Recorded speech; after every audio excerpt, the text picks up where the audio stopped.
gente, meu nome é Natália Stagliano, eu sou advogada formada pela FMU, atuo aqui na capital de São Paulo, nas áreas civil, criminal e tributário.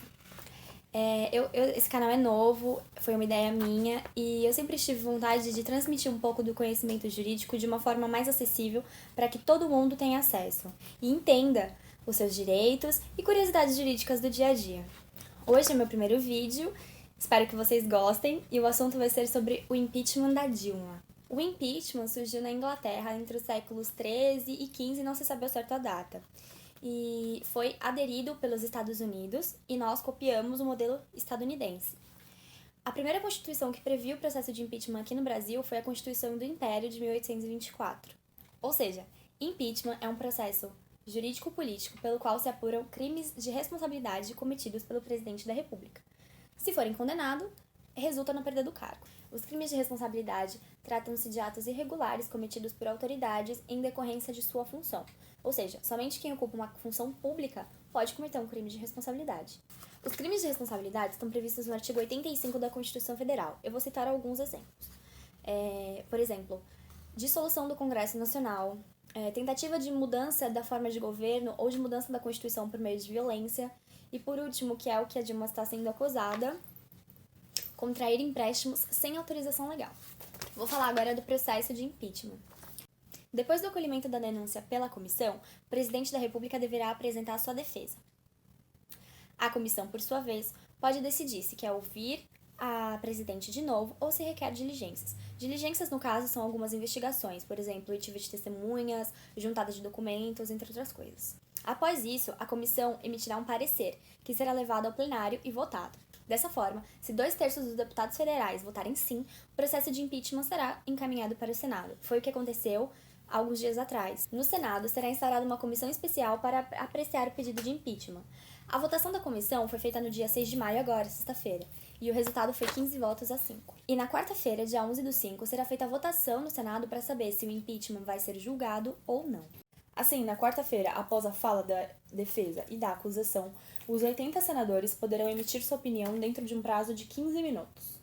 Depois disso, abre-se votação por painel eletrônico, onde os senadores vão votar sim, não ou abster-se de votar. Para o processo de impeachment da Dilma ir para julgamento, é necessário 41 votos favoráveis dos senadores. Tendo os 41 votos, o processo é instaurado e segue para julgamento.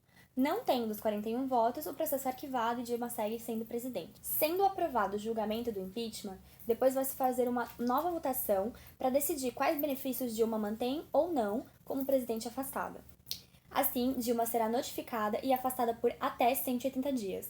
Nesse período, o vice-presidente, no caso Michel Temer, assume como presidente temporário. O impeachment, indo para julgamento, ele volta para a Comissão Especial do Senado para que sejam produzidas novas provas. Assim, a comissão emitirá um parecer, que chama-se pronúncia, e ela será votada novamente. Essa votação será presidida pelo ministro do STF, no caso, Ricardo Lewandowski.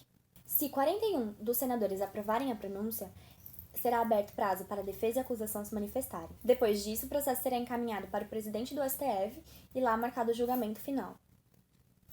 Se a pronúncia não for aprovada, o processo se arquiva e a Dilma segue presidente. O julgamento final ocorrerá no Senado, sendo presidido novamente pelo Ricardo Lewandowski. Estarão presentes defesa e acusação, pessoalmente ou representada, não faz diferença, e pode haver a oitiva de testemunhas, inclusive o interrogatório da Dilma. É interessante falar que as testemunhas elas vão ser inquiridas pelos senadores, mas as perguntas não vão ser feitas diretamente para elas. Os senadores fazem a pergunta para o presidente, que no caso é Ricardo Lewandowski, e ele repassa a pergunta para as testemunhas. Após isso, o presidente do STF elaborará um relatório para que seja votado. A votação será realizada por painel eletrônico, e os senadores deverão responder a seguinte pergunta: cometeu a acusada Dilma Vana Rousseff os crimes que lhe são imputados? E deve ser ela condenada à perda de seu cargo e à inabilitação temporária por 8 anos para o desempenho de qualquer função pública, eletiva ou de nomeação. Se a esta pergunta 54 senadores responderem sim, Dilma perde o mandato e fica inelegível por 8 anos. Se a votação não atingir 54 senadores, o processo se arquiva e Dilma continua presidente. Bom, gente, é isso. Eu espero que eu tenha sido didática, espero que vocês consigam entender e vamos aguardar os próximos episódios dessa saga. Tchau!